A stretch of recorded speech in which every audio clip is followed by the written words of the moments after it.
Okay, we're good. All right, ladies and gents, boys and girls, happy Tuesday. Apologies, we are late to my own live show. That is a new level. Anyways, appreciate you all tuning in Tuesday, April the 26th, 2022. What is going on? I see Travis Allen, Stephanie Lee, John, Skyline, Cody, Travi, Brendan M. What's up? What's up? Also, you're in the Big Cock Club Discord. Head over to the TDC Questions channel, to be sure your questions are answered there. Again, want to hear from you. We are taking your questions, comments, calls until 2 o'clock, 843-790-3377. That's 843-790-3377. Again, a ton to discuss here on this Tuesday. We sit just 2 days away from game day. South Carolina baseball set to take on the Alabama Crimson Tide. I see Hayden Carter as well. Hayden, appreciate you tuning in, my friend. Thank you so much. Again, thank you guys so much for tuning in again. I apologize for being late to my own live show. Like I said, that's when you know you just when you start big leaguing your own show. No, we had some stuff going on. I was running around like crazy, and sometimes I like to play a little game of beat the clock. I don't know why I do it, but sometimes I do. So either way, appreciate you all tuning in. Just wanted to build up some of the tension, some of the angst, if you will, while you guys waited for us to go live. But either way, I do want to hear from you, taking your questions, your comments, your calls. It is a great day to have a day here on this Tuesday, April the 26th, 2022. My guy, John, what's going on, baby? What's up? John Kruger says getting swept. Are you locking that in, John? You're confident locking that in, the sweep to Bama? Are you confident? I feel like you just said that every weekend just to say it. Are you confident locking that in, John? Noah John's Lancaster Gamecock Club event tonight. Okay. All right, very good. All right, let's go ahead and jump to the phone line. From Phil Harris. Phil, what's going on, my friend? How are you? Pretty good, my brother. How you doing? I'm doing well, man. Appreciate you asking. What's up? I just wanted to call in and say, I saw that you're abstaining from alcohol, and I think that's a big boy decision there. And I've got your back 100%. I hope you know that. And, the Jacks Ranger show would not exist without the Spurs Up show. I think that's fair to say. I really appreciate all the help that you've given me in these. It's actually going to be a year tomorrow since I started the show. That's incredible, man. Congratulations. Really That's awesome. I appreciate you. We're 38 episodes in at this point. The next episode 38, will be dropping later on this evening. But yeah, super excited with what's going on with Carolina rugby. That is the reason for the call. Over the weekend, they were up in Tennessee playing for the conference championship. A lot of SEC teams play in that conference. Clemson is in it too. Clemson was the one of the favorites to win that tournament. Tennessee is ranked number 1 in the nation in rugby sevens. So Carolina came in that tournament as a 5th seed and managed to beat every single team that they faced, including Kentucky, Clemson, and Tennessee, to bring home the SEC version of the trophy there. So super happy for them. They have made it to Nationals, which is going to take place over Labor Day weekend in New Orleans. There is a GoFundMe right now. They're trying to raise $10,000 to get them down there and compete in that event. So super proud of them. Again, Coach John Roberts, and I'd love for him to be back on the show so he can talk to you about this. But the impact that he has had is just astronomical on this program, and they're back where they're supposed to be. Carolina Sevens has had a long, historic program of tradition, and it's good to see them back in nationals competing for a national championship. Indeed. Yeah, no, that's awesome. Yeah, we posted about that Sunday, but I saw it, and I talked to Gavin a little bit on Sunday, and definitely want to recognize all, rugby winning the SEC, lacrosse also just won the SELC. So a lot of exciting things happen around Gamecocks athletics, not just in the main sports, I guess we all think of. So yeah, no, they're crushing, man. I definitely let me know, by the way, if they are they sharing the GoFundMe link? Is that something they're sharing publicly? Yeah. Or? Okay. Yeah. Because I'd love to reshare it on social media. I was just looking at the Twitter and I didn't see it, but maybe if you want to reach out to Coach Roberts or something, if they want to share it on social media, I'd love to reshare it and just try to get as many eyeballs on it as possible. I can get it over to you right now. As soon as I get off the phone, I'll send it to you. Awesome. Yeah, let's make sure we get that out for sure and support the boys, man. It's incredible to see. So. Oh, and by the way, that will be televised. That event was going to take place over Labor Day weekend. Is going to be on CBS Sports Network. Wow. So our Gamecocks will be competing for a national championship on CBS Sports Network.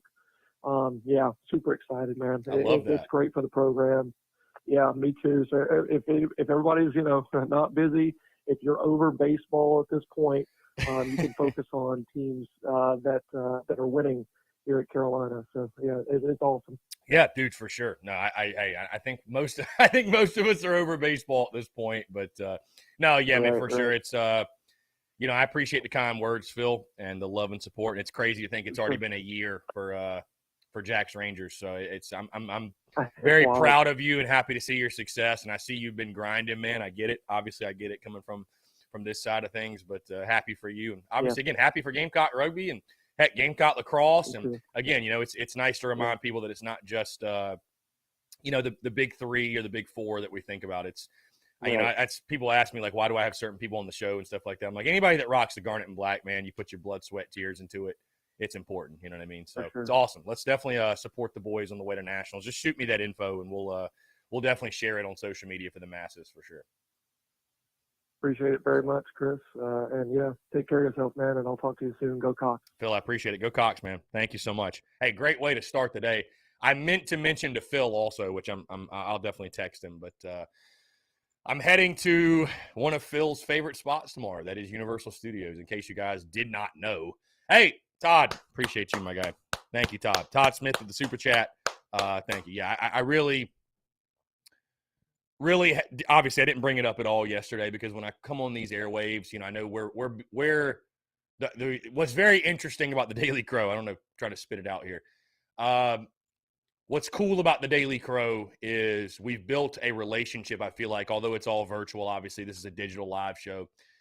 With many of you, and I feel like almost all of you, we've built a relationship that goes beyond just Gamecock sports, if you will, where you guys, and I keep my personal life pretty private because, I mean, doing what I do, I put pretty much my entire life on social media. So there's certain things for sure that, I want to have a personal, private life.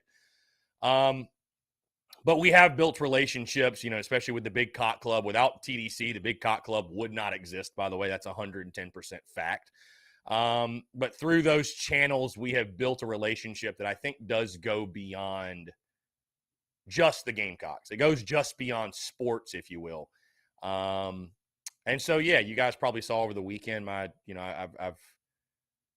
made a decision to give up alcohol. And it's just one of those things where, I'll be honest, some things have happened in my private life that I'm not 110% really proud of at all. And, man, we're just getting to a point. I'm at a crossroads in life where you got to man up and you got to level up, and cutting out alcohol is the way to do that. Man, it's not one of those things where I'm someone that drinks every day, but it's not like I'm sitting on the Daily Crow drinking booze or anything, but I'm just one of those people that I don't know if you've, not to make light of it, but if you've ever seen American Pie Beta House, if you've ever seen that movie, there's a character in that movie that he's like a normal functioning human being, you know what I mean? Like a model citizen when he's sober, and then he's in like one of the fraternity guys or whatever. So he's like a model citizen when he's sober.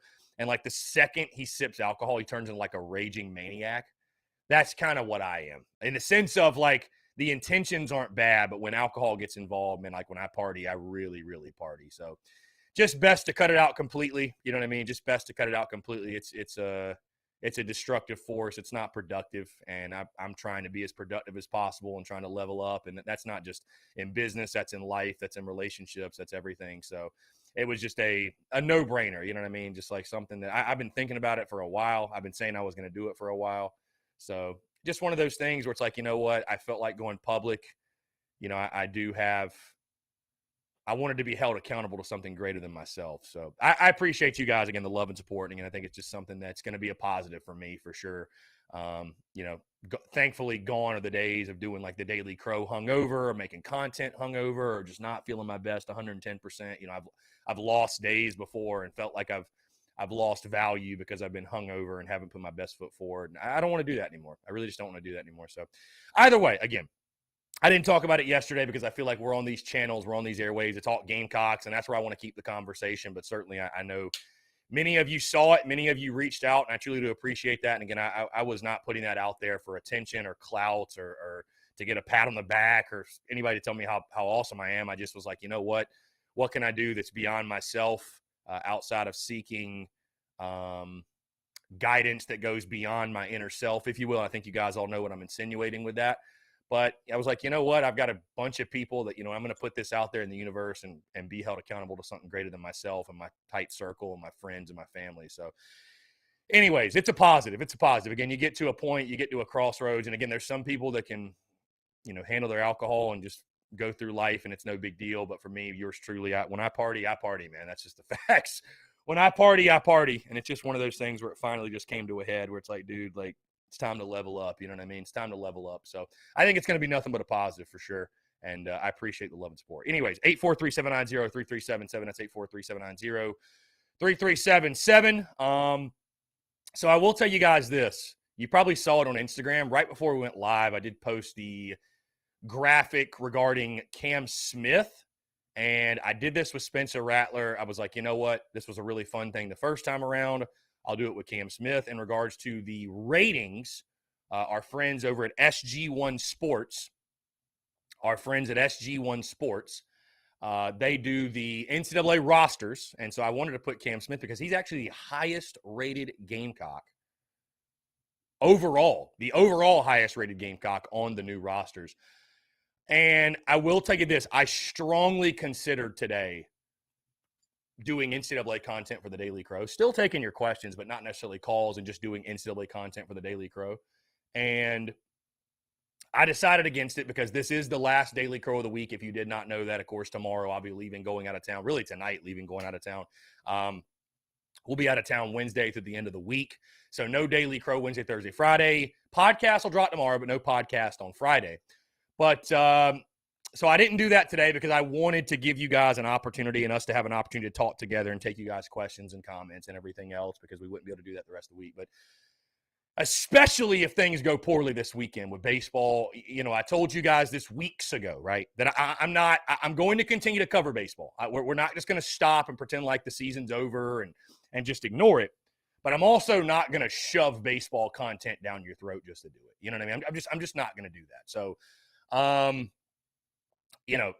really believe starting next week, I think we're going to start some sort of NCAA content because you come on days like today where there's really not a ton of breaking news to discuss. And again, I'm always looking and searching for ways to generate value and, again, to put value out there. And, again, this is valuable for sure. I mean, obviously it is. But, right now it's just like, what are some different things we can do that I know we're itching for football, right? So I'm just saying all that to say that I think the NCAA content, it's not going to be the simulations. It's not going to be playing the season on Heisman. We're going to save all that for the summer. But, I mean, there's a lot of things we can do, man, from just playing exhibitions for fun to doing road to glories. We could do road to glories and try to win the Heisman. I mean, there's all kinds of stuff we could do. You know what I mean? So I don't know. Baseball, unfortunately, just gotten to such a point where the apathy has set in, and it's fire Mark Kingston. And that's all we really have to discuss and talk about on it, because this team is what it is. And outside of some miracle run in the last 12 SEC games and last 15 games total, this team is destined to miss the postseason, maybe even miss the SEC tournament. And that's it. So Travis Lee, well, Gigi is committing tomorrow. Scale of 1 to 10 chances, Gigi shocks everyone and commits to us. I got to say this. I'm probably going to go with 0. I'm going to go with 0. There's no way he's coming here. There's just absolutely no way. So, Scott Rush, do you think adding Meechie Johnson to the basketball roster is worth hyping up? Scott, I think he'll be a quality player. I think he'll be a quality player. So, from what I've heard, he was a good player for them. Not saying he's going to come in and be Darius Thornwell, but was an off the bench role player for them. But he was an off bench role player. He was an off the bench role player for a pretty quality Ohio State basketball team that made it to the round of 32. So, no, I think it's a good pickup. And listen, for a team that needs players, I think that's a pretty quality pickup. I do. I think that's a quality pickup. Let's see.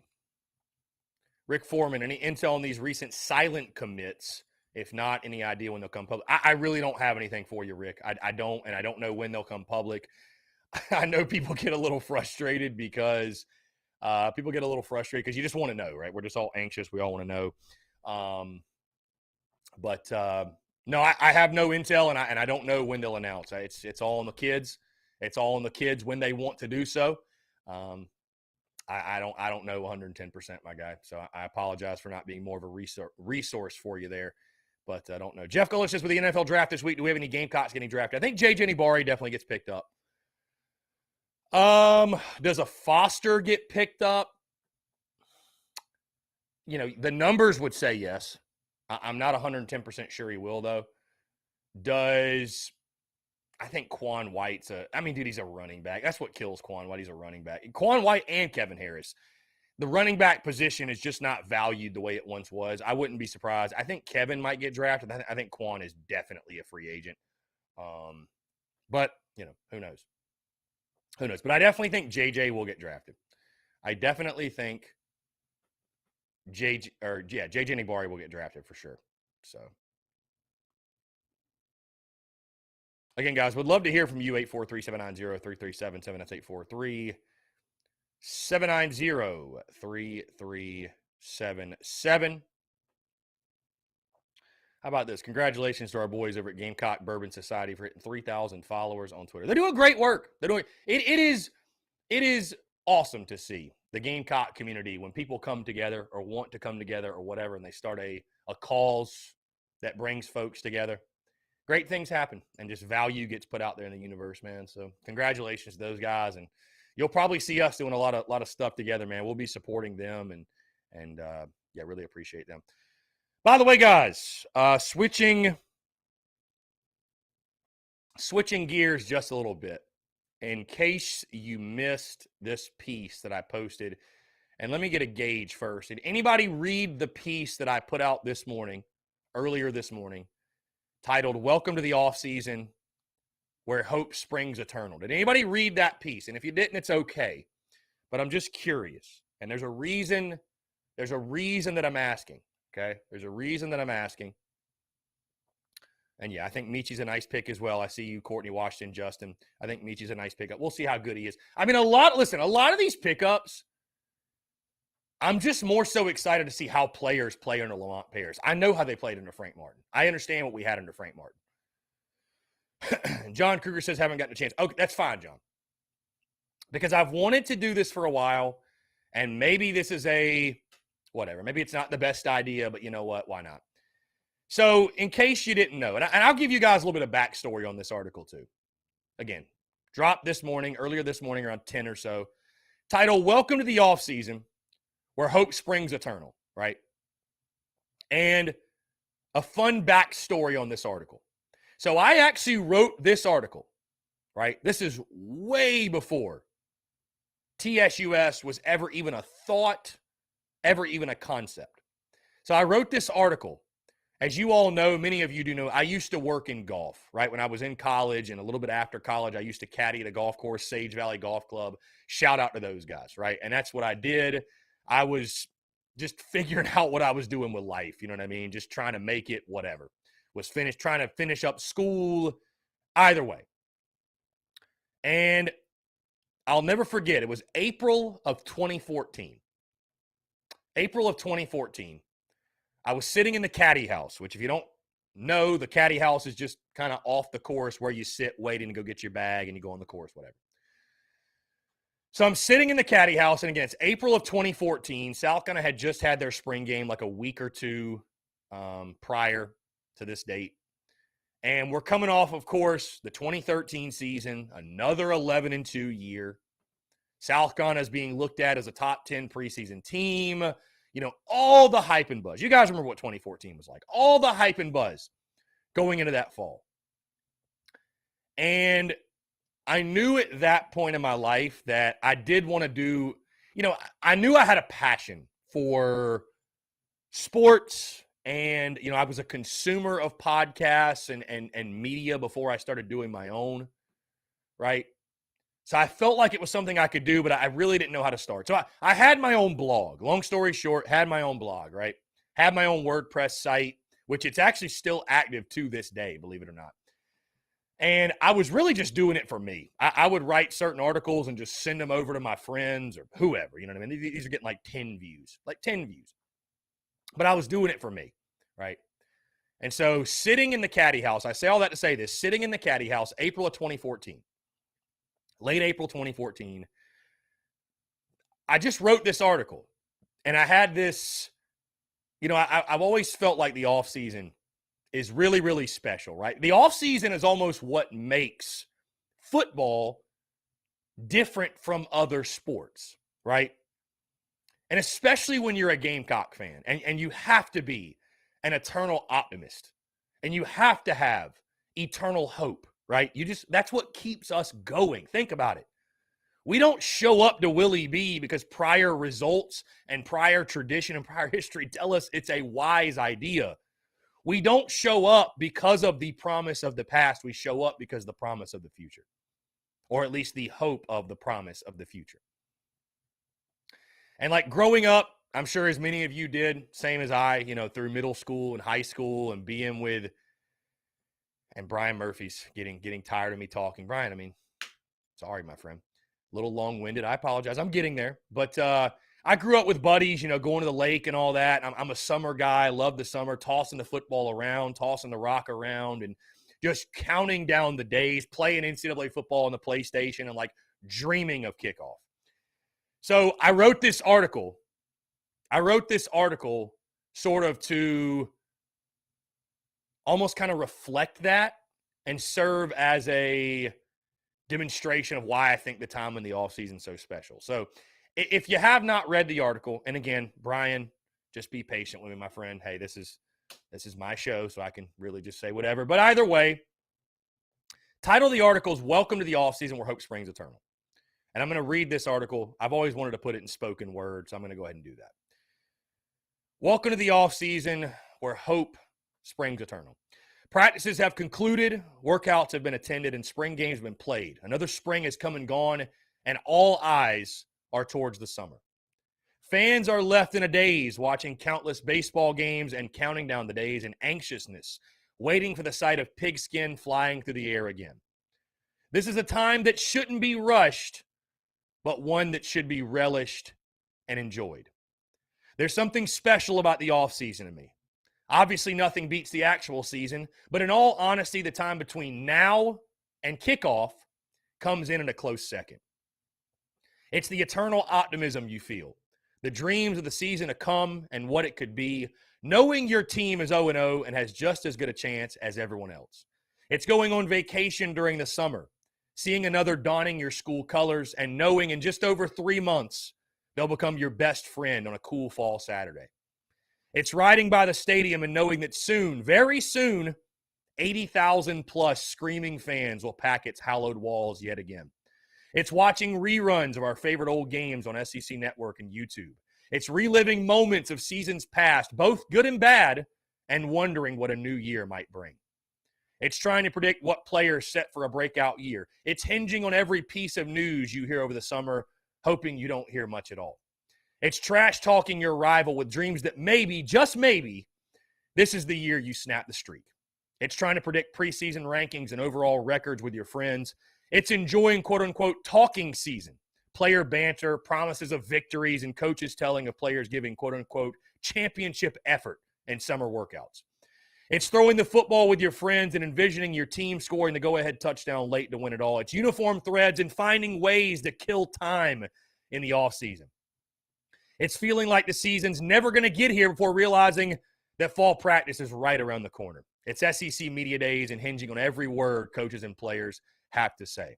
It's the excitement of year 2 of the Shane Beamer era. It's the feeling and the energy and the optimism and the feeling a new flashy 5-star quarterback brings to the program. It's the excitement of transfer portal additions and the promise of key returners. It's visions of Shane Beamer leading the boys out of the tunnel to 2001 and thinking maybe, just maybe, these are the guys that do the unthinkable and take us all the way. Lastly, it's the great memories with those you love the most, the friendships made that'll last a lifetime. It's thinking about the bond football builds and how the sport brings us all together. It's looking ahead to what you've built and never forgetting where you came from. It's memories that'll last a lifetime with the people that you'll never forget. So when you find yourself in the days of summer, having a cold beverage, counting down how many days until football season finally arrives, take a moment and soak it all in. Hope springs eternal in the offseason. There truly is nothing like it. So that is the piece that I wrote. And I tell you guys, it's one of my favorites, probably my favorite to republish on a yearly basis. And I would probably say it's my favorite piece of content, written content, without a doubt, no question, I've ever made in my entire life. So, and obviously it is very special to me, especially that last part, because when I wrote this, my late grandfather was still alive. And from 2000,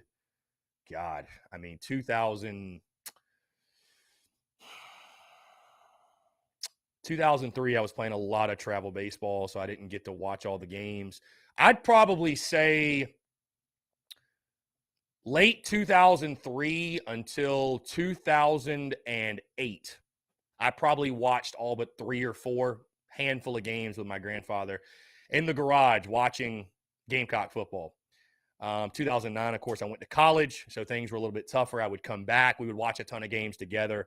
But, the last part about family, friends, the bonds, the friendships. I mean, I think of that now, you know what I mean? The TSUS tailgate last year, the people I've met along the way, and it is the people that make the difference. So that is, I would say without a doubt, there's not even a question. Without a question, that is my favorite written piece I've ever done. So not to get too emotional with you here on this Tuesday, but I thought today was a good day to post it. I mean, obviously you can kind of run that whenever. But I thought, you know what, kind of a quiet Tuesday. Why not? Let's inject some positivity. Let's inject some feel good out in the air, out in the universe. And I think that's one again that applies year after year after year. And hopefully, one of these years, and I'm not saying the off season's more special than the season itself, but hopefully one of these years, the season far outweighs, you know what I mean? That hopefully, they say that you're living your dream life when reality is better than your dreams are. Hopefully, one of these years, the season exceeds even our expectations, our hopes, you know what I mean? Hopefully, we are hoisting a trophy at some point. Hopefully, we are kissing a ring at some point. Can only imagine. So, hey, we're a ways away for sure. I'm not trying to set crazy expectations for this year or anything, or Shane Beamer. But hopefully, man, that's what keeps – I mean, isn't that really what keeps us coming back? You know what I mean? Isn't that what keeps us going back to Willie B? Is that against our better judgment, probably that, we know how much of a long shot it is. I know how much of a long shot it is, but just maybe one of these years – it all lines up and it all clicks and we just do the unthinkable. We just shock people and, there's baby steps we need to take. Right? There's baby steps we need to take along the way. As I've told you all, let's just get 8-4. But you keep showing up because you hope and think to yourself that one of these days, one of these years, we're going to be going into a season like we were back in 11, 12, and 13, and even 14. Realistically, I can't wait. I want to believe this will happen. I can't wait until the day that I can go into a preseason making content and predict and look you all dead in the face and really, truly mean it and say it with conviction that I am picking South Gunner to win the SEC championship this year. Even just having that type of a prediction not be so outlandish that I would be laughed off the internet. You know what I mean? I can't wait for that. And I believe it's going to happen.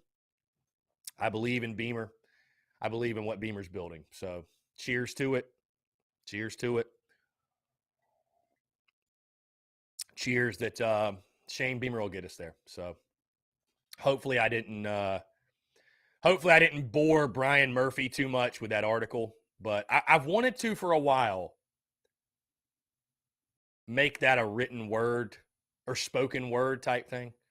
Maybe we can clip that, put some dramatic music over it and put a highlight video, put that on top of it and boom, there you go. We've got the best highlight video ever. Nah, I don't know. I'm just kidding. Either way, guys, I want to take your questions, comments, calls. Again, a little bit of a slower Tuesday. Gamecocks baseball plays Thursday. There's no midweek game this week. By the way, well wishes and best of luck to those that are taking exams or whatever you might be doing. Like I said, last Daily Crow of the week. Yours truly hitting the road tomorrow. We are going down to Orlando, my sister's fiance's bachelor party. What a time to quit alcohol, right? We're going on a bachelor party. No, it'll be a good time. We're going to Universal Studios, and going to be a lot of fun. I mean, you guys know I'm like a big kid at heart, so we'll have a real good time. We'll have a blast. Let's see. Jeff Gullidge, I have not seen anything on the transfer portal offensive lineman. Steven says, we'll be in the stands together when that day comes, brother. Well, Steven, when you think about it, yeah, my little brother's in the Army in Alaska. I think he said he's going to be like there for like the next 3 years.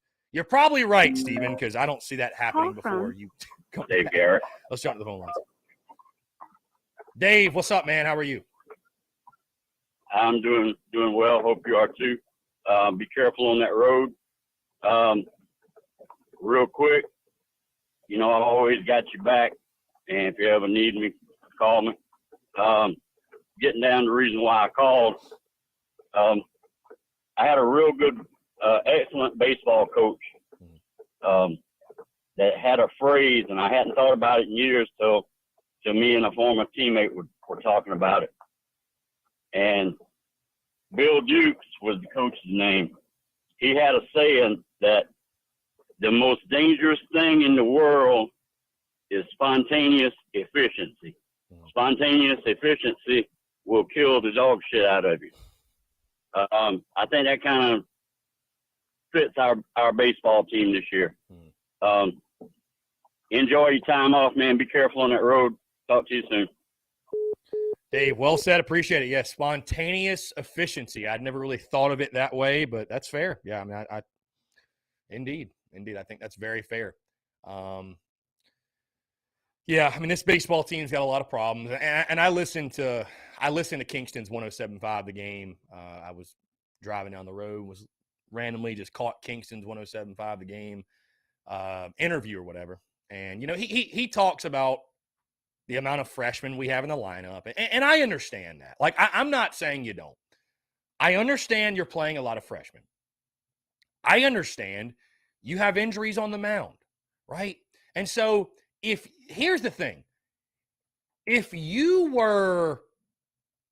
all of that was true, which it is, but let's say you were 7th or 8th in hitting, even 9th or 10th, right? And let's say you were, 9th or 10th in ERA, whatever. Like, and you're battling and you had like a 9-9 record right now. Maybe I could live with that. You know what I mean? Like, maybe I'd be like, you know what? He's right. I can live with it.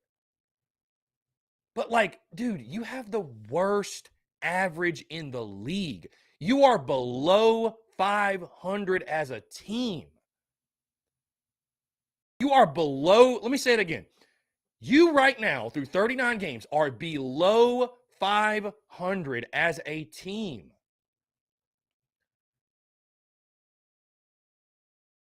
I mean, and then again, if you want to ignore the numbers and you want to ignore the record,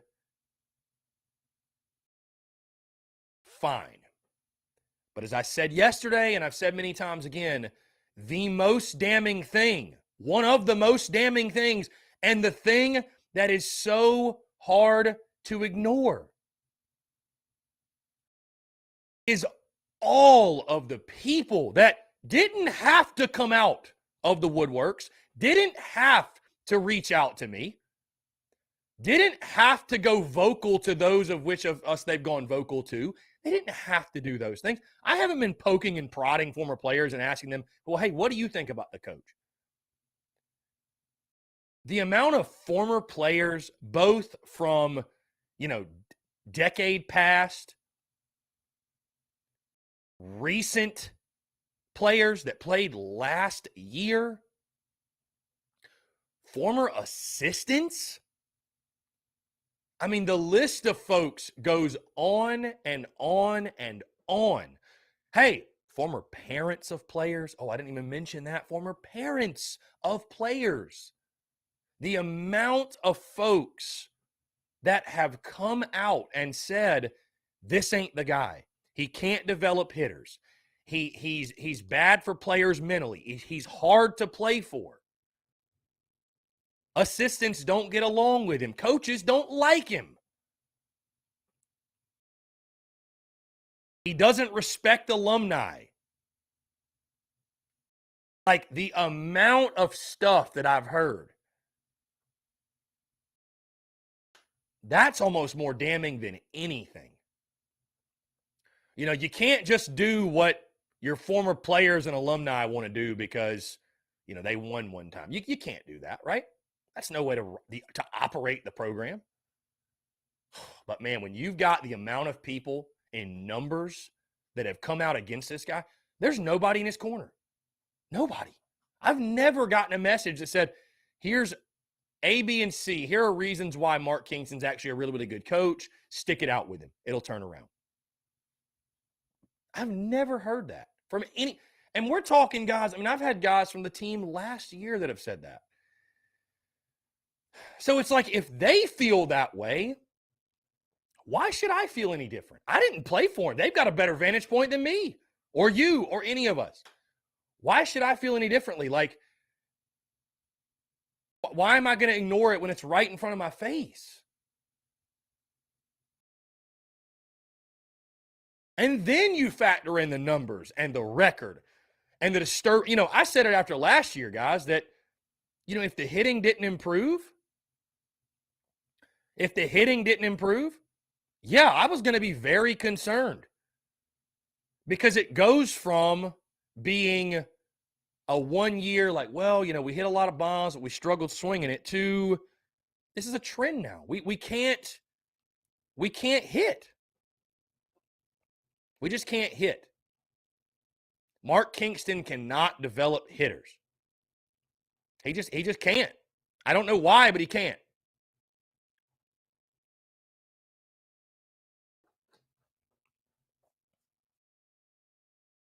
So, you know, a lot of season left, a lot of ball left, but unless something changes quickly and changes in a hurry, I don't, like I told you guys, I don't know how he survives it. Again, 843-790-3372, guys. We'll jump into a quick break, but I want to continue to hear from you, more of your questions, comments, calls, and more. On the other side, you're tuned in to the Daily Crow.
All right, guys, we're back taking your questions, comments, calls. 843-790-3377. That's 843-790-3377. By the way, in case you missed it, yesterday, the clip that we posted of Darius Rucker saying F Tennessee, well, it went rather viral. And I mean, I don't use the word viral lightly because, there's some people I'll talk to. They're like, man, you got 1,000 views. That's viral. I'm not really. This is viral, though. This is viral. That video we posted, Barstool Sports featured it in an article. This video currently sits on Twitter at 150,000 views. So. Cody Gaskins, yeah, if we took out Brant Belk out of the lineup, we'd be hitting like 178 as a team in SEC play. Yeah. Mm-hmm. Hitting 259 overall, 221 in SEC plays. I mean, it's brutal. So, either way, can't hit. 843-790-3377. Guys, like I said, I mean, I just ask you, what do you guys want to talk about? I'll be honest with you. I really don't want to harp on for an hour and 15 minutes, next hour and 15, how bad our hitting is. I can tell you that right now.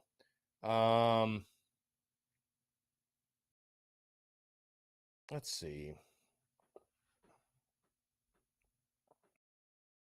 Our friends over at College Football News have been ranking top players for the draft. I wonder, Nick Muse didn't make the top 15. Let's jump to the phone lines here. Call from Robbie Davis, a.k.a. Kirk Street. Robbie, what's going on, my friend? How are you? I'm doing fantastic. Just sitting here, relaxing, watching the Spurs Up show. How about you? I'm doing well, man. Appreciate you asking. What's going on? I just wanted to say, that one thing that I will be watching for this football season, especially during the season, mm-hmm. okay, is the players that we didn't get in the portal. And what I mean by that is the players that were already here, already in Columbia last year, okay? Mm-hmm. I will be, and I'm talking about every position, every single one, except the kicker, because all the kicker does is kick. Mm-hmm. I will be watching to see how they did in the offseason as far as developing. So you know what I mean? Are you talking about players that are on our roster or are not on our roster? No, the players that were on the roster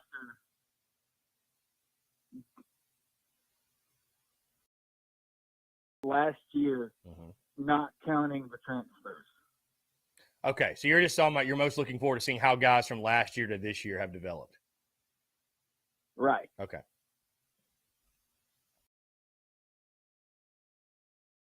Right. Okay. That's fair. Yeah. No, that's very fair. I should have tried to word it differently. I wasn't sure if you're good. You're good, Robbie. All good. I got you now. Okay. I'm following you. But yeah, I want to see let's see, Debo Williams. I want to, even though he was a transfer though, I think he was, right? He came from Delaware. Yes. Mm-hmm. Right. Now, I'm gonna use him as a illustration for a second. Even though yes, he was a transfer. Playing at Delaware and playing in the SEC is completely different. Mm-hmm. There's no sense in sugarcoating it. It's the truth. I'm curious to see how he developed after being in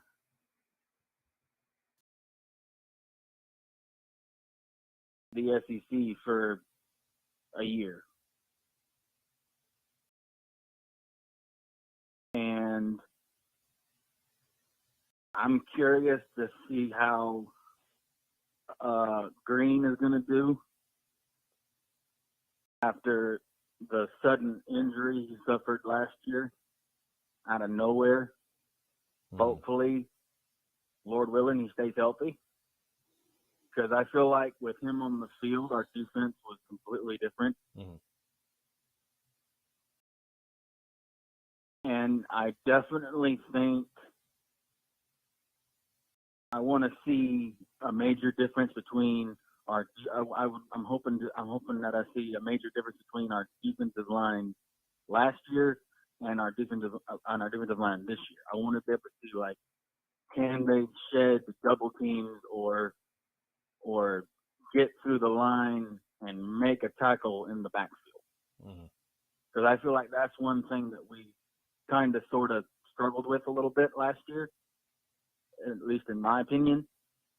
And because if your safeties and your corners are making the majority of the tackles, that's not good.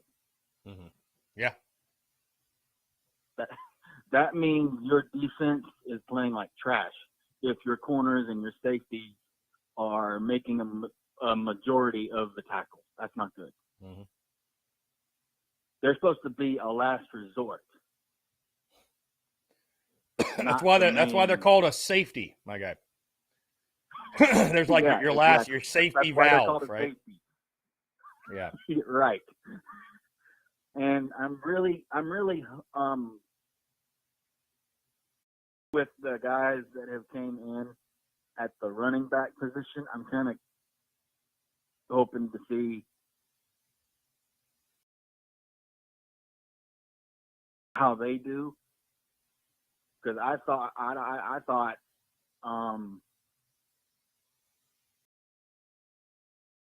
my running backs did pretty well. Some of them did pretty well last year, but with the running backs that we have coming in, are coming into this year, I'll be watching certain ones to see how they do, how they read blocks, how they navigate through all the mess, say, and get positive yards. I'll be watching for that. And I will be watching the wide receivers. Are they willing to sacrifice their bodies to catch a football?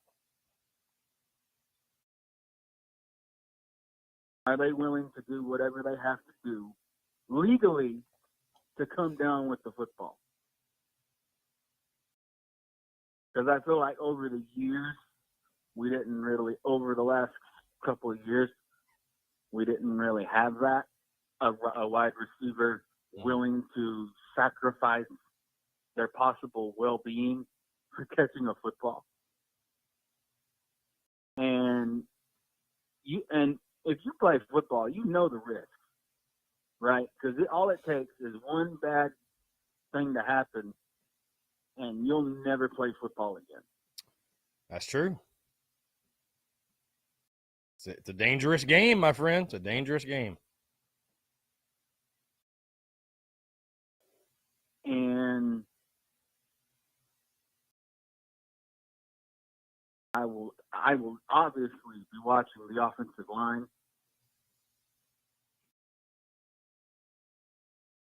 And seeing how they do in run blocking and pass blocking, and that's basically it.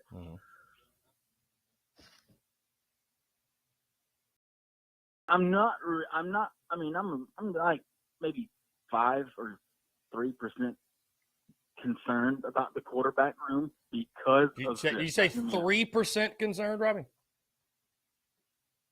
Yeah. 3%. Okay. I just curious. 3% would be like, that's bad. Okay. Gotcha. I just asked him.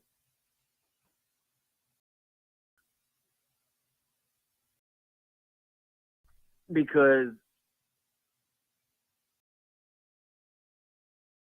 just for argument's sake, right? If Rattler, say, I don't know, sprains an ankle, right? But it's bad enough to where he cannot play the following week, right? Who do we have at quarterback besides Luke Doty that can take the reins for a week? Well, Robbie, you hope and pray that doesn't happen, my friend. So I hope you knocked on wood when you said that. Oh, I will be. I'll Right. be praying that. Luke Doty, I think right now is QB2. I mean, you got Braden Davis, you got Colton Gauthier, you've got Tanner Bailey coming in. But yeah, I mean, ideally the ideal situation is he stays healthy the entire season. So, like I you know, stays healthy, plays. No smart, disrespect. I really don't want to unnecessary even. I really don't even want to entertain that conversation because I don't want to deal. I don't want to speak a quarterback injury into existence. So my plan and my thought process is Spencer Rattler will be healthy all season. He will play well, and we will get our backups playing time when we're up by 40, and that's it. And try not to take unnecessary hits. Get what you can and get down on the ground, because once you hit the ground, you're down anyway. That is true. It's not like the NFL. Once you hit the ground, you're dead right there. So if I was the quarterback coach, which I'm not, I would tell Spencer, if you have to run, I don't care if all you get is 5 yards. You get what you can and get on your keister, okay? Because a car is no good without its engine, okay? Very well put. A car is just a lemon without an engine. A lemon. Very good.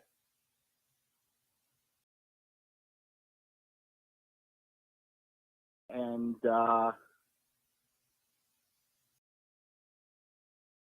that's basically it. I hope you have a great safe trip tomorrow and have a great weekend with your soon-to-be brother-in-law.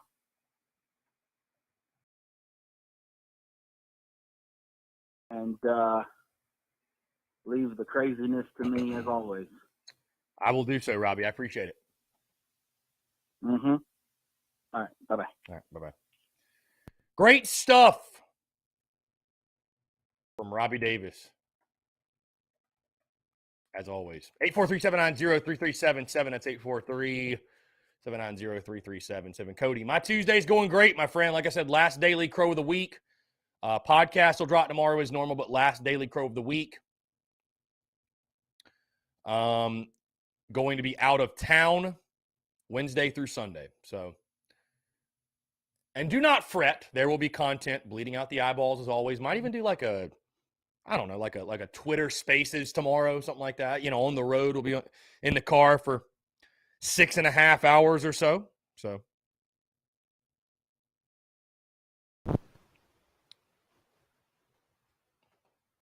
why not?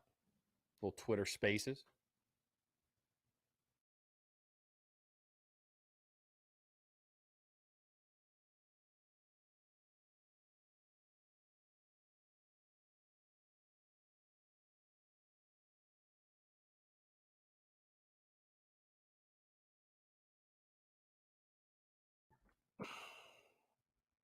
Yeah, Cody, tomorrow's podcast will have my full breakdown prediction of – that's what tomorrow's show will be, the Alabama series. It'll be a full breakdown, preview, prediction, all that good stuff of that Alabama series. Again, the series starting on Thursday, so it plays well. It plays well because we normally drop – well, I guess not now. We used to. But, yeah, that's what it will be. It will be a full Alabama series preview, prediction. You guys know the drill on that. Key player – so,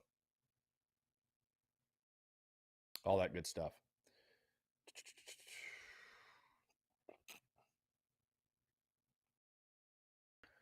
Anyways, guys, 843-790-3377. Let's see. What else we got? Rebecca, another day of hating Tennessee. We love to see that.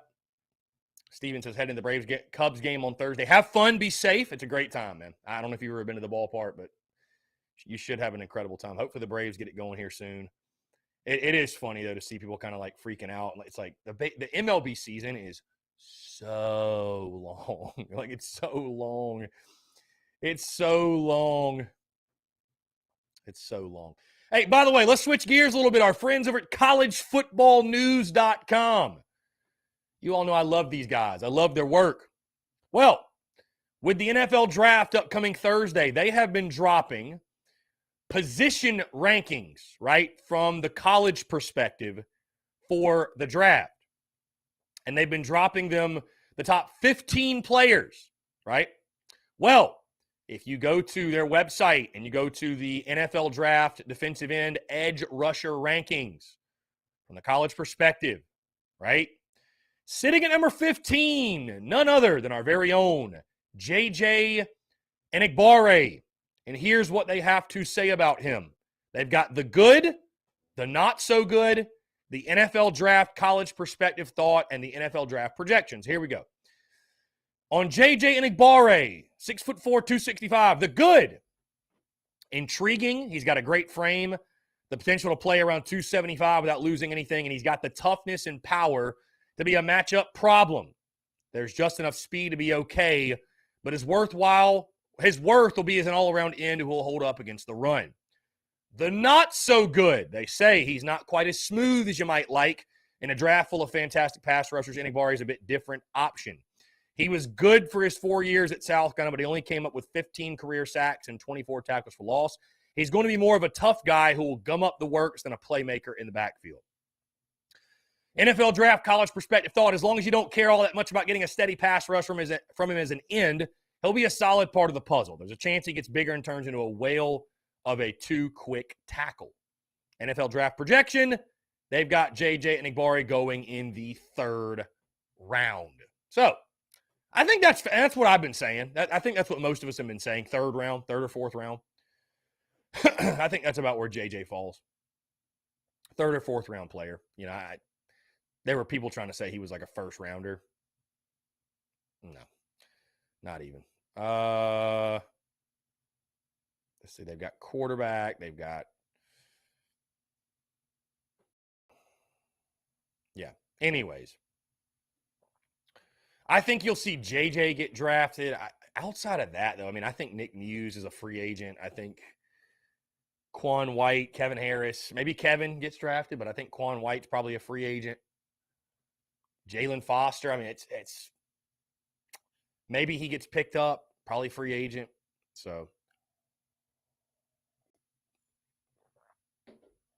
I could very well be wrong, though.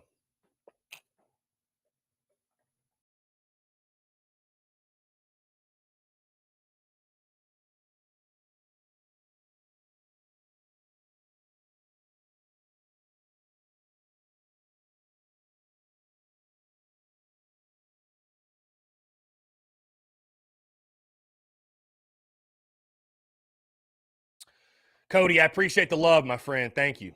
Thank you. Appreciate the love. Let's jump to the phone lines here. Call from Scarlett Davis. Skyland, what's going on, my friend? How are you? What's up, my guy? You doing good? Yeah, I'm doing good, man. Chilling. What's going on? Well, just enjoying no baseball game today. Enjoying no baseball game today. Love it. Hey, when your team's as bad as ours is, you do enjoy off days, don't you? I don't know if you talk baseball today or not. A little bit, yeah, I did. Yeah, I have a little bit. Okay. I wanted to call in on Frank Martin and his Twitter. Frank Martin? Okay. I think you can't see his Twitter, but every time. Yeah, I am blocked. That is correct. That is correct. If you don't see it or see the screenshot, every time we get a commitment or a player releases us in his top 5 or we tweet about a player visiting, he's on Twitter. UMass fans, tell me how you feel. Like, I just feel like he's in like that stage where he's salty over a bad breakup. Right. Yeah, he still wants to be at South Carolina, but he can't be at South Carolina. and I feel like he's being petty about it, and he's jealous. Because every time we do something, it's UMass fans, tell us how you feel. I love my job. Mm-hmm. And he never did that in South Carolina. Yeah, I mean, Frank's petty. It is what it is. Frank's petty. It's all good. We get it. It's time to move on, Frank. It's time to move on, Frank. We don't want you no more. Yeah, Frank's over. petty. Frank's petty. There's no chance you're coming back. Yeah. And another thing, there are some fake Frank lovers in our fan base that absolutely, I believe, would die for Frank Martin. Now, at UMass, I want these people to understand, because I'm sure they're not, or I think they're not. I feel like the players Frank's getting, especially from, us and other, the UConn transfer he just got, the few players he's got from us, he's going to be successful at UMass in that conference. Right. He's just is. It doesn't mean because his first year, he has a great year with UMass, and Lamont Ferris has an okay season with us. I just want people to sit back and just look at the two different conferences and the two different schedules and the two different teams we play. Right. Of course, he's going to have success with the guys he has in that conference. So, right. I just don't want to hear it. We should have kept Frank. I just don't want to hear that.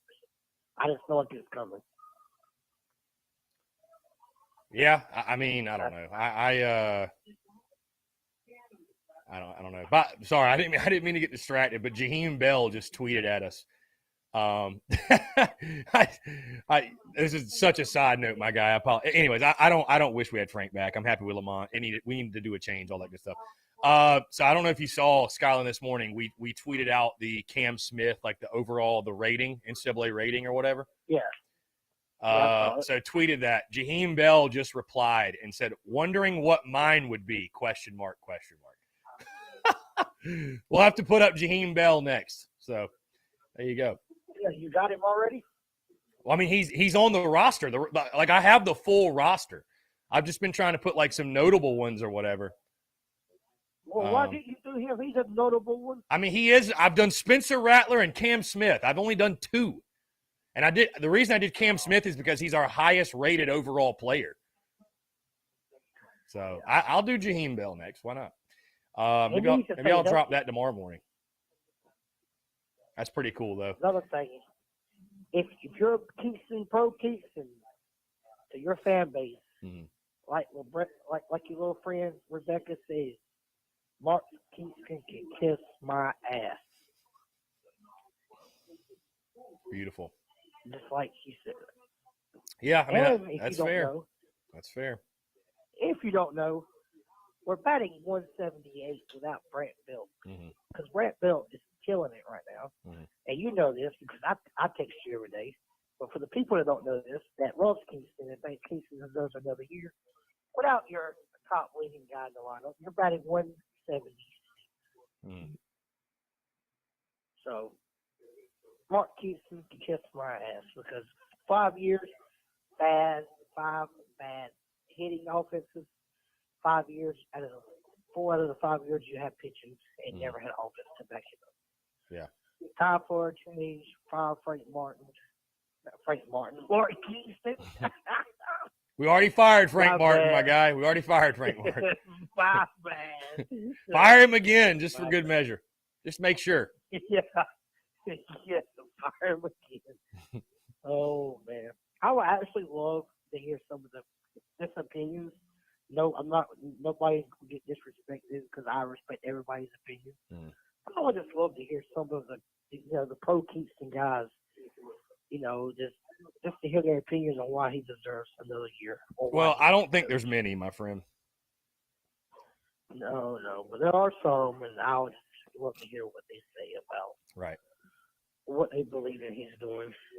I would just try to maybe they could sell me on something, but I don't think they could. Yeah, I don't know. There's not many, my friend. There's not many.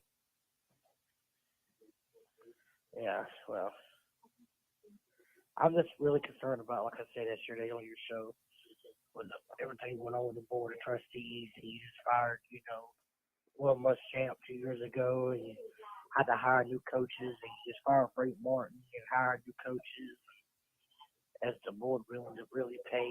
And like I said, he said this too. Somebody will step up and pay that little $1.2 million buyout at the end of the year. But will somebody actually do it? That's my question. Right. So we'll see. Your personal opinion. I know you want him fired, but do you think we pulled the triggers? Yes or no? On Kingston, I just don't see how you bring him back, man. I don't see how you bring him back. I don't know. I mean, because I say I don't know because of all the madness going on behind closed doors of the Board of Trustees. That's my biggest thing. Biggest mystery. Yeah, but like I said, if you are going to fire him and you don't make the SEC tournament, I would go ahead and announce his firing. I would not wait till after the College World Series is over. Right. Because I feel like if you go ahead and announce him, if you're going to fire him after the season's over and you don't make the SEC tournament, it just gives our fans some hope. Because right now we don't got no hope. How do you bring him back if you don't make the SEC tournament? How can you? I've questioned myself, Chris. Like, how can I watch it next year? Or how can I even follow something I love knowing who's behind the program? Right. It's kind of like getting in the car. If you know that person's reckless, you know you have a chance of having a wreck in your life. Would you get in the car with somebody? So how can I follow somebody that's following a program that I love dearly? I usually go to every weekend, watch every game, listen to every game. But I just have not made a point at all to stop my busy life to watch them. Yeah. There's just no reason to. And that's how you generally that's how you know it's time when that type of apathy sets in. I mean, I agree. And you feel the same. You feel the same way. You rather go do other stuff than watch baseball. Yeah, because it's just brutal. I mean, watching bad baseball is not fun. So that's like watching paint dry. So if he's here next year, obviously, I'm going to be excited for baseball season. I don't know if I am or not, but I can see myself being excited. But I just be like, here we go again. Another bad year of baseball. If he's here. That's where we're at. Unfortunately, that's where we're at. Have you given that thought yourself? How much you love this team and this program, the sport?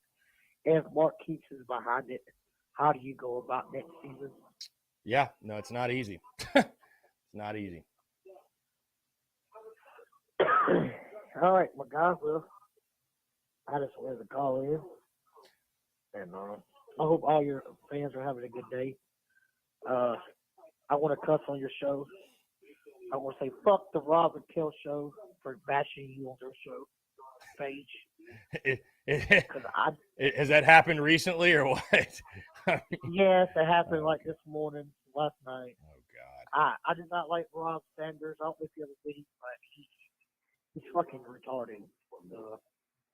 And Kel is a dumbass. But if you listen to him or follow him, you'll understand.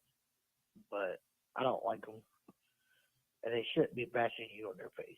Because you don't bash them on their page. My guy, I'm barely even familiar with him, much less going to bash him. So, you post that, the lacrosse championship thing. Right. They took it and had some fun with it, basically.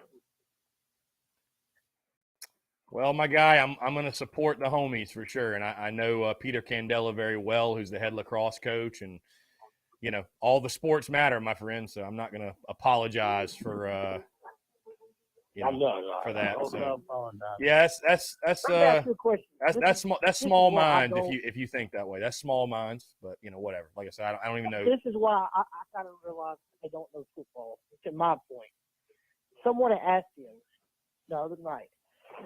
I was listening because I was bored at work. I ain't gonna lie. Would you rather have, Mark Stoops at Kentucky or Mike Leach at Mississippi State? Mhm. And I picked Mark Stoops. But Mark Stoops is only 5 games above 500. 5 games. But he picked Mike Leach because Mike Leach is like 30 games above 500. Mhm. But I think Mark Stoops has done a good job at Kentucky because Kentucky's never been anything. He gets 2 or 3 stars and develops them and turns them into a good college football team. Mhm.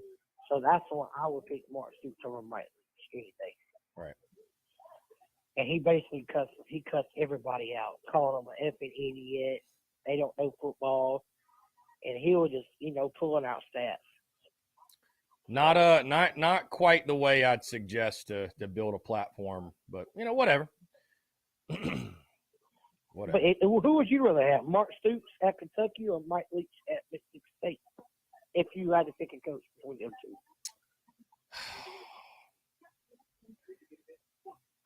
I'd probably go Stoops. I would too. Yeah, I'd probably go Stoops. Fuck the record. I mean, he took over a Kentucky team that's never been nothing. Mm-hmm. And are they a contender for the SEC title? No, but they are tough. Right. They are tough, and they're better than what they are. Because I did just get a bunch of 1, 2, and 3 stars. Like Kentucky don't get these 4 and 5 stars. But they always get these little kids, and they develop them, and they turn them into tough, hard-nosed football players. Mm-hmm. And that's why I like Mark Stoops, because he develops.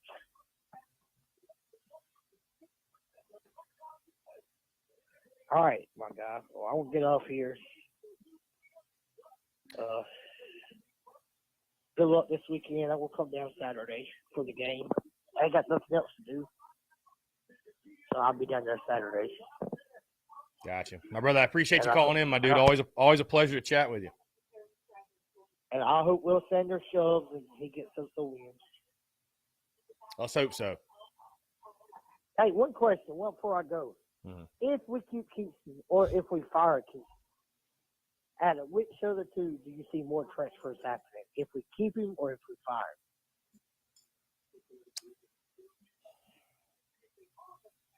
Probably if we fire him. I mean, I just – but I don't know. I don't know. I mean, All right. might be an All even right. number. Might be an even number. All right, my guy. Have a good day. All right, man. We'll talk soon. Later. Great stuff. Skyland, appreciate the insight. Always bringing the heat. And, I mean, listen, man, there's people talking shit about me on their show. That's fine. I really don't care. I mean, it is what it is, man. It's kind of strange to spend your time talking shit about other content creators on your own airways, and it's got nothing to do with you. I go, well, whatever, whatever. It is what it is. I didn't hear it. I didn't see it. So, yeah. Either way, all good. Certainly not the first. Certainly not the last. And I've probably heard much worse from much better. Either way, yes, Rebecca, we all love you here on the show. We are going to jump into a quick break, though, but I want to continue to hear from you, more of your questions, comments, calls, and more on the other side. You're tuned in to the Daily Crow.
All right, guys, we're back. Taking your questions, comments, calls. 843-790-3377. That's 843-790-3377 here on this Tuesday, April the 26th, 2022.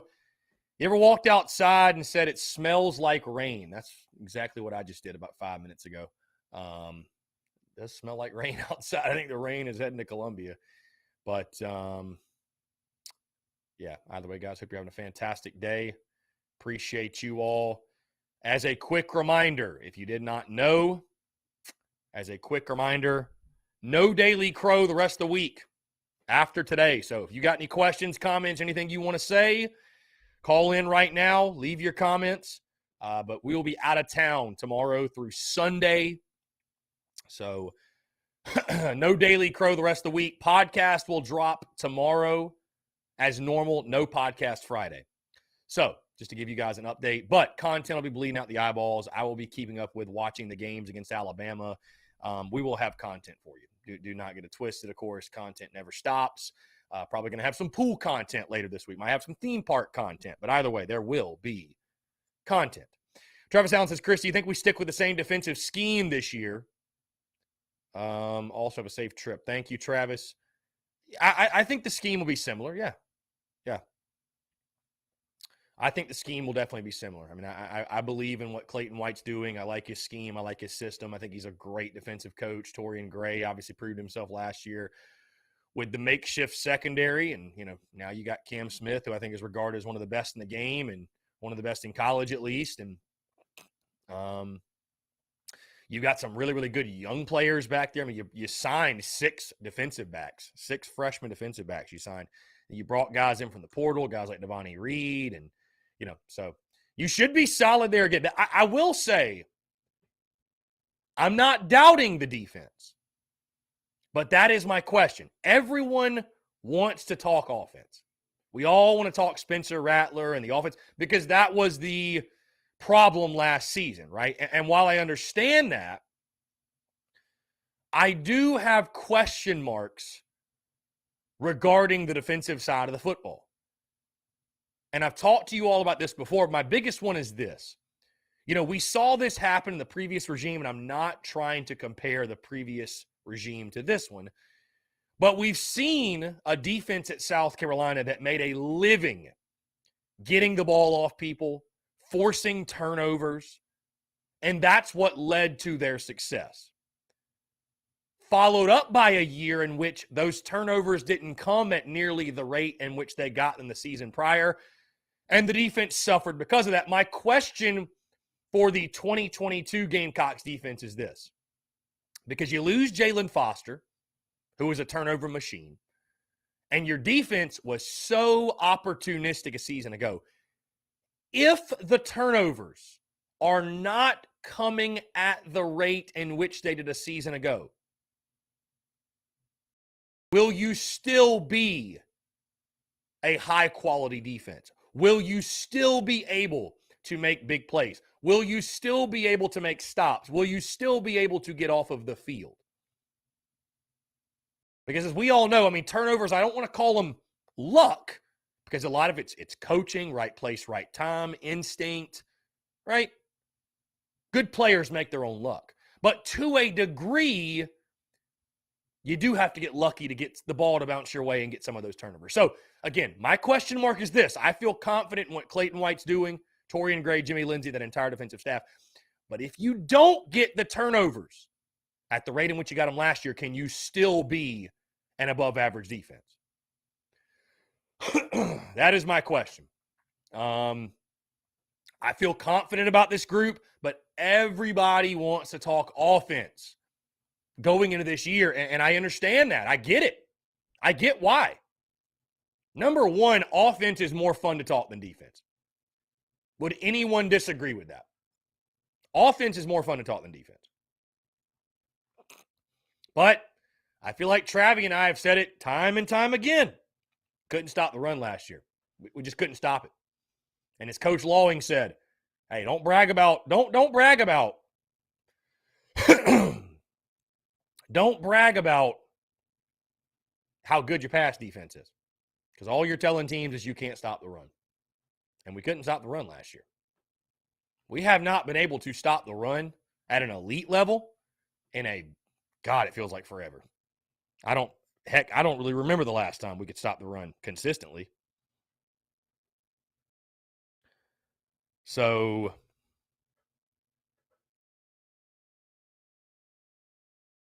everybody wants to talk offense, but there's two sides of the ball, and I feel like, again, what makes me a little nervous is everybody's just assuming defense is going to be elite. You know what I mean? Like the defense is just like a kick in, right? But who's going to replace Jalen Foster as the turnover guy? You know what I mean?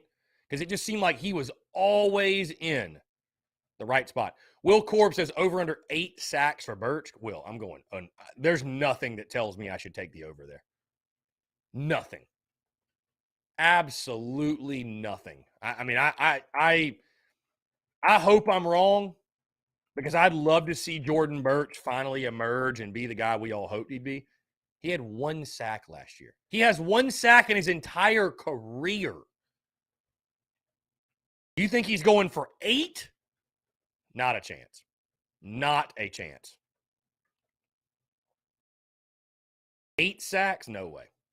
No way. Tyler Gay, do you think as a whole our defense will be better than last year?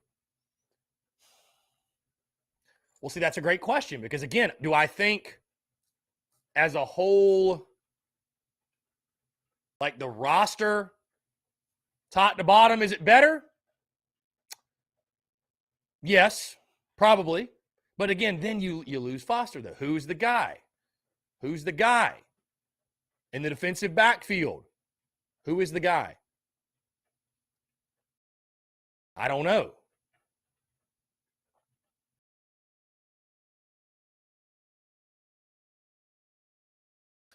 Yeah, Travi, I hear you said it's not the sexy thing to talk about, but I love it. A good old stellar defense makes me happy. Just always feels like you have a chance. Still a firm believer in offense sells tickets. Defense wins championships. Yeah. Again, the game is so, excuse me, the game's so offensive-minded now. The game's so offensive-minded now. People just want to talk offense, but you still need to play defense for sure. Still got to play defense, and it is definitely raining now for sure, so there's a reason it smelled like rain. Let's see. What, over under 8 sacks for Birch? Shoot.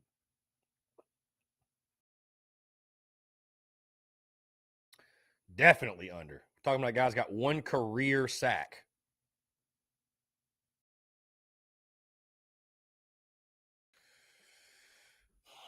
Travis says maybe our young dudes step up like an Anthony Rose or Keenan Nelson Jr. I am excited both those guys. I'm excited for the DBs you brought in. I think they're really, really good players. So.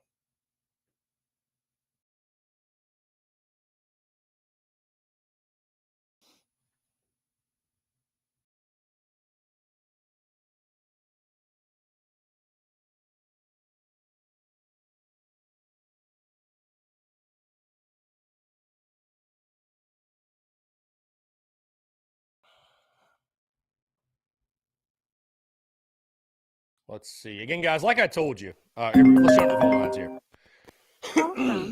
Will from Dirty Myrtle. Will, what's up, man? How are you? Are you hating on my Jordan Birch comment? No. You know what I was actually just thinking? I love how you embrace that it's Dirty Myrtle. So I like that. I like that. I love that you just embrace that. It is Dirty Myrtle. So you think Jordan Birch 0% chance he gets 8 sacks this year? I mean, a guy that has 1 career sack in 2 years, yeah, I'm gonna say that. Yeah, I am. I mean, like, unless Jordan Birch turns into something that he has not been for 2 years. I mean, even Jay Jennings-Barry didn't get 8. So no, he didn't. I think he did the year before, but not last year. Yeah, I think. Well, I could be wrong, but yeah, I mean, I'd love to see it. Because I mean, he had all this hype, but I'd be shocked if he got 8 sacks. I'd be shocked. So what do you think? So you would bet money that you think Strom is going to get more than him, you think, this year? I do like Strawn's game a lot. I do like Strawn's game. I think that he really quietly had a really, really good year last year. So, I mean, Birch has all the physical tools. Had a good year for us too. Yeah, I mean, he has all the physical tools. It's just getting it out of him in regards to. I get like my thought process is for us to have a dominant defense again. Not saying that's what we're going to have, but in order for us to get that next level, we got to have that threat at the end, that solidified guy. You know, the Devin Taylors, the Jadeveon Clowneys, so on and so forth. We got to have it, and I'm just hoping that Birch can possibly make, because everything we're hearing is that he's really turned the corner this year. You know, he's putting a lot of pressure on people in practice, and I'm just hoping maybe this is the year that he shows that 5-star potential. Yeah. You know what I mean? He's one of the highest rated prospects we've ever signed. Like, yeah, I hope he breaks through too. I mean, it's just, I've said it before that unfortunately the reality right now is we don't get enough 5-stars to miss on them. You get a 5-star, you better hit it. I mean, I just, so him, Lloyd, Pickens, yeah. I mean, you need to get the most out of it. But I think Pickens had a good year last year. Like, Pickens actually did. I mean, he didn't, live up to the hype, I guess, as a 5-star. But no, I'm not saying he had a bad. I'm not saying he had a bad year. I mean, heck, Pickens had 4 sacks himself last year. So yeah. I mean, I thought Pickens had a good year. Yeah, Pickens had a good year, and so did Jordan Strong. And I think Birch flashed. He had the touchdown. You saw the speed there. Like the defensive touchdown, and you see some plays here or there, but hopefully you can put it together this year. That's my prediction. I'm predict Birch breaks out. I'm going over on 8. Well, I'll tell you this: if he goes over 8, this will be his last year in Columbia because he's going to make some money in the draft. So I'm telling you, we gotta have a guy, bro. Somebody's got to. I agree. We gotta have a guy. I agree. Maybe it's Terrell Dawkins. Who knows? Maybe it is. Maybe it's Jordan Strong. Yeah. I mean, somebody's got to step up. And Enigbari's gone, so somebody's got to be that guy. So yeah, I mean, we got to have. That's the one thing with that defensive line, man. We've had some defensive tackles that have been good of late. Muschamp brought in Ken Law. Zach Pickens. We've got some guys, but we got to be able to have that. That defense, that SEC quality defensive line, and that's something we're still trying to work on now, and offensive line, really, Yeah, I mean, it all starts up front. So, I mean, I would love nothing more than to see Birch break out this year because, again, I think he's got all the potential. I mean, he's got all the talent. It's just getting it out of him. So. Yeah. But anyway, I'll hop off of here. I just wanted to give you a little shit for commenting that I mean, that's going to happen. I'm like, hey, I hope the over hits. I hope the over hits, truly. So. All right, brother. Later, man. All right, man. Take care. Yeah, I mean, listen, Birch is a guy that has all the potential. I mean, there's no doubt. Birch, he's got all the potential in the world. There's a reason he was ranked as high as he was. I mean, again, he's one of our top-rated prospects, like top 5 or whatever we've ever signed. So, I mean, the guy,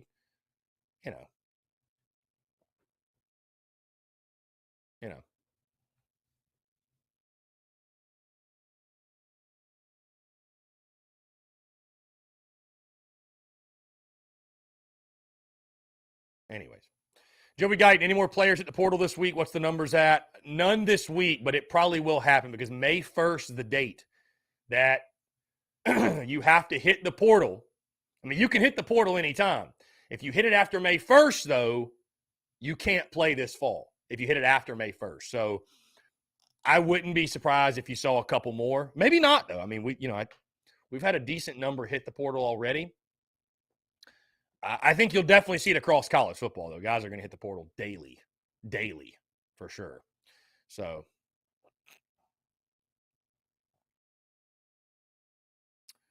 let's see.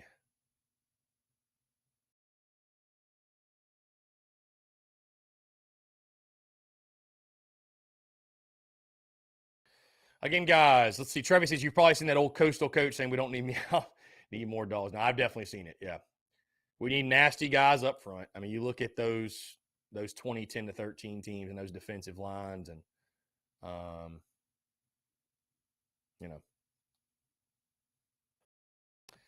speaks for itself. Speaks for itself. I mean, you got the type of athletes. You got the type of athletes that we had. I mean, speaks for itself. So.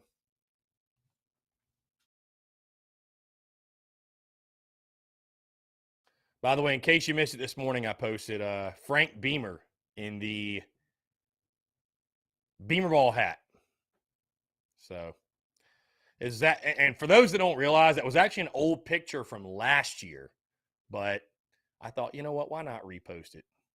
Pretty cool to see Frank Beamer rocking one of our Beamer ball hats. But be sure to get yours, man. You're going to need it for the season. Boop. You're going to need it for the season. So our stuff's also, in case you did not realize, guys, it is at Rivals. Rivals in Florence, South Carolina. Our stuff is there. Rivals in Florence, South Carolina. Our Beamer ball stuff is in stores there. So let's see.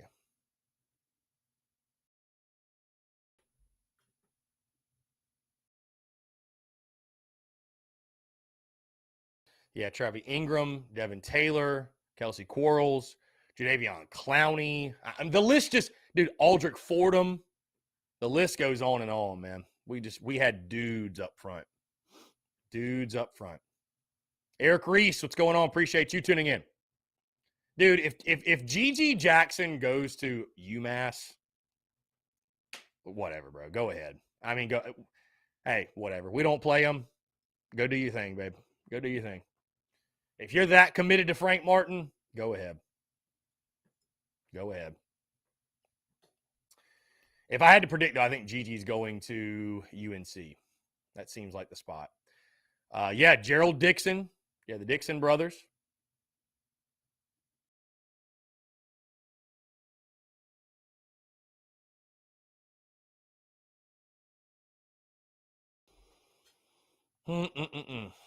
Great Tuesday to have a Tuesday, folks. Final Daily Crow of the week, because we will be out of town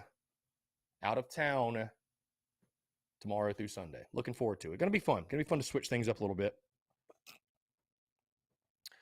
Down in Orlando, looking at the weather, high at 89 tomorrow. Then we got 81, 82, 85, and 88. It's going to be really nice this week. Low 80s, lows in the high 60s. I mean, you can't really beat that, can you? Can't really beat that.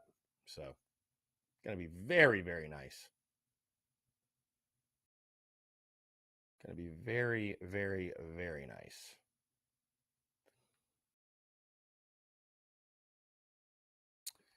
Let's see. Jesse Jacobs, that Taylor, Clowney, and Ingram defense was such a great time to be a fan. I mean, it was, but I mean, I joke with one of my best friends that, and he used to have a spot down at like the lofts or whatever behind the cockabooses. And the first year he lived there was 2013. I still joke with him to this day. I'm like, you remember the times that we took it for granted too, where we would show up to the tailgate and show up to the stadium, and it wasn't a question of, are we going to win? That was never in doubt.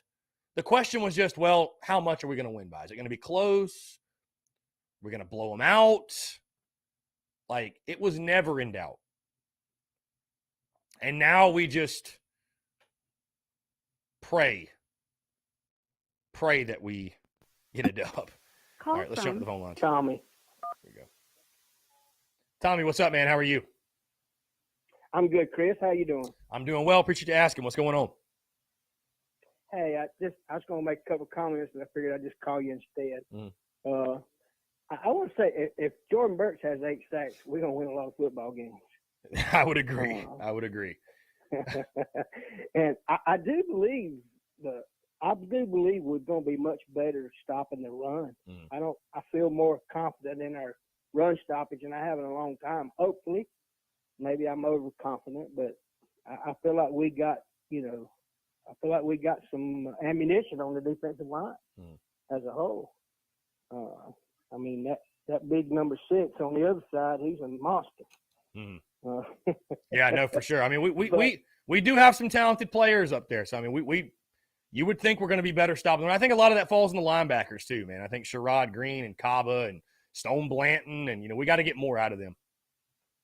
It does. And, the better we are at stopping the run, the more the other team's going to have to throw the ball. So that gives us a chance at having more sacks as a whole as a team. But 8, that's a big number. And I got one other thought I wanted to run by you. This just, I don't know. I was riding around earlier today. I was going somewhere and I was listening to the first part of the show. Baseball, we've kind of got away from baseball, I know, but thinking about prospects, about coaches, I don't know. This guy came to my mind, but the coach at Florida, reckon he might be looking to change. Kevin O'Sullivan? Would he be a fit or not? Would he be a fit or not for South Carolina? I mean, I think he'd be a damn good coach. I mean, we wanted him before. At this point in his career, I'm not sure Sully's looking to move. But, I mean, you never know. It wouldn't hurt to call him. So, I mean, there was interest there at one time. I don't know about now. I mean, they just got a new ballpark like last year. So, I don't know about now. But, I mean, it wouldn't hurt to call him. Yeah, well, obviously, he ain't been on top of the world like he was at one time. But yeah, Florida struggled. So, yeah, I don't know. Yeah, I just didn't know whether or not he might be a good fit, but. I mean, I'd take him. But anyway. I'd take him. So. He knows how to do it. We know that, don't we? Right. Oh, for sure. Yeah. But anyway, appreciate what you do. Always enjoy your show and have a safe trip. Hey, appreciate you, my man. Thank you so much. Talk to you soon. Yep. Great stuff. Great commentary as always. Thank you so much for the call, my friend. Hey, guys, we're going to jump into one final break, and I want to continue to hear from you. More of your questions, comments, calls, and more on the other side. You're tuned in to the Daily Crow.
All right, guys, we're back. Final 10 minutes or so here in the Daily Crow, taking your questions, comments, calls. I think, guys, final 10 minutes for the rest of the week, as tomorrow through the end of the weekend, we will be out of town.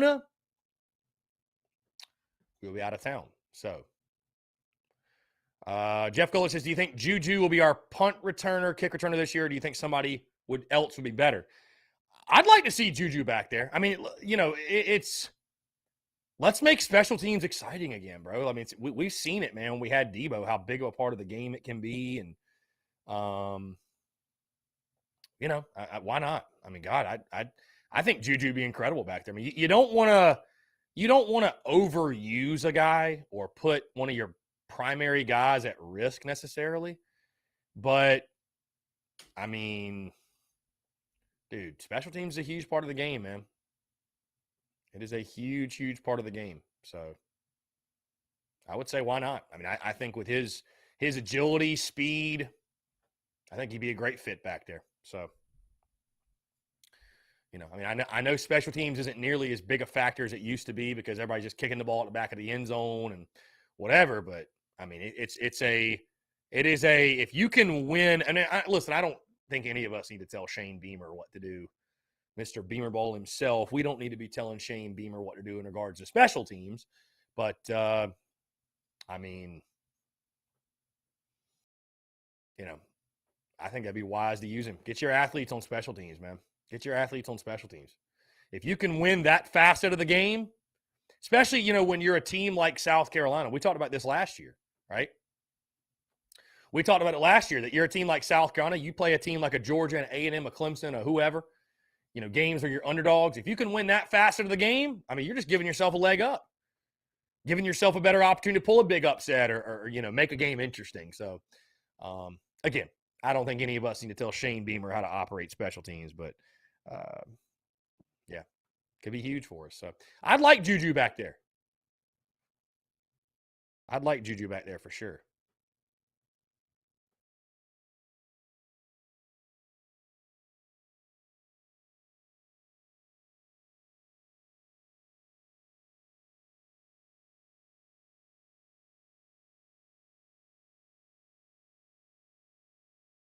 Tyler Gay, which unit does better, the receivers or the running backs? I got to go running backs. Just think they're deeper. You know, we're still – I think we're still building out that wide receiver position. I mean, you add in Corey Rucker, you add in Wells, you got Josh Van back. Outside of those three guys, I mean, Dak Joyner is Landon Sampson. How much will he do? But I think the running back – I'll put it to you this way. Again, over the summer, as you all know, we'll do our position unit previews and all that good stuff. I think the running back room could be the best. I think the running back room could be the best position group on the football team. I really do. Of any. Offense, defense, anything. I really believe so. Let's see.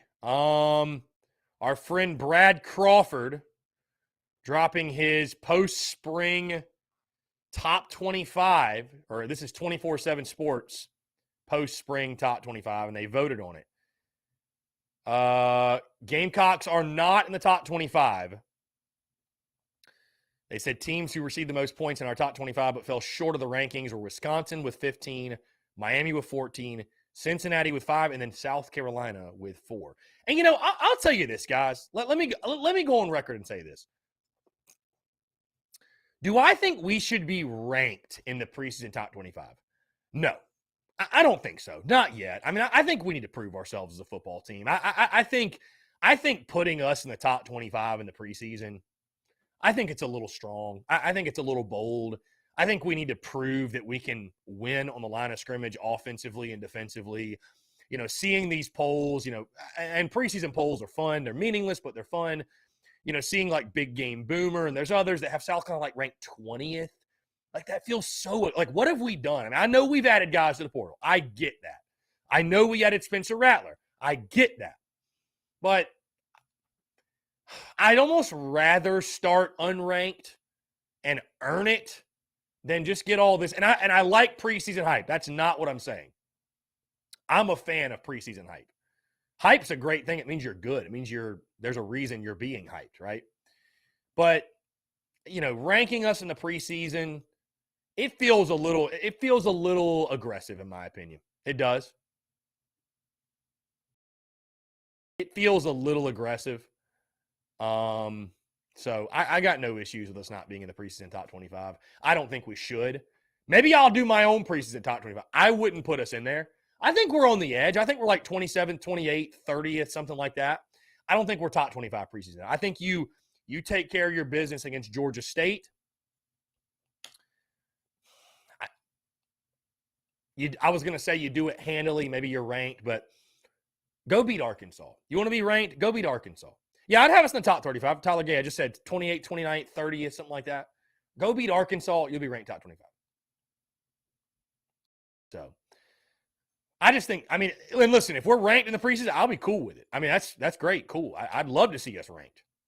But I don't think we will be. I don't think AP poll, all these polls you're seeing right now, they're different polls. I don't think we'll be ranked. I don't. Again, our offensive line still has to be better. We've still got to be better stopping the run. There's still question marks on the football team. So, there's folks that have ranked us like 20th, and I'm just like, God, that seems really aggressive. That seems really aggressive. So, for a team that's still as imperfect as ours is,